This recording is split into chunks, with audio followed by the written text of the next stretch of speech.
বনছায়া গ্রামের কৃষি চিত্র চলুন দেখা যাক, শোনা যাক। উপকার সিনেমা যদি আপনারা দেখে থাকেন, সেই 60-এর দশকে মনোজ কুমার অভিনীত উপকার সিনেমা, সেখানে যে গানটি রয়েছে, মেরে দেশ কে ধরতি সোনা উগলে উগলে হিরে মতি। তো সত্যি তাই, এই এখানকার যে মাটি অত্যন্ত উর্বর, এবং উর্বর মাটিতে নানান ধরনের ফসল উৎপাদিত হয়ে থাকে। দেখি, আমরা ওদের সাথে একটু কথা বলার চেষ্টা করি যে উনি যদি কিছু বলেন এই বিষয়টা সম্পর্কে। কিন্তু তার আগে একটু বলে নেওয়া যাক, এখানে প্রায় 260 জনের মতো লোকের বসবাস। অধিকাংশই স্বয়ংসম্পূর্ণ। কৃষিজাত পণ্য থেকে আরম্ভ করে গবাদি পশু, পশুপালন, দুগ্ধ উৎপাদন, ডিম উৎপাদনে তারা যথেষ্ট সমৃদ্ধ হয়ে উঠছে দিনে দিনে। কিন্তু তাদের প্রয়োজন কিছু কাজ বা কর্মসংস্থান।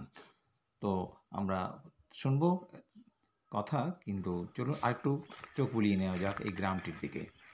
বহুমুখী কৃষিজাত ফসল চাষ এখানে শুরু হয়েছে।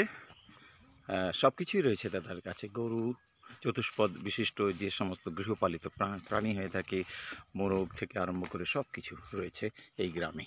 দূরে সৌন্দর্য, অপরূপ পাহাড়ের, ভারত ভুটান সীমান্ত লাগোয়া এই বনছায়া গ্রাম।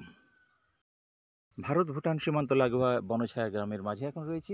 দেখতে পাচ্ছেন সেই কৃষক ভাইটি এখানে কর্ষণ করছেন। দূরে ভুটান পাহাড় থেকে নেমে আসা এরা প্রচণ্ড পরিশ্রমী, এবং জমিকে তারা চাষ করে বিভিন্ন জৈব পদ্ধতিতে উৎপাদিত যে শাক সবজি, ধান থেকে আরম্ভ করে ভুট্টা, মেজ, গাজর, বিভিন্ন ধরনের তারা উৎপাদিত করে থাকেন। এই যে দেখতে পাচ্ছেন কি সুন্দর জায়গা, অনেক কিছু রয়েছে, সবুজ ঘেরা।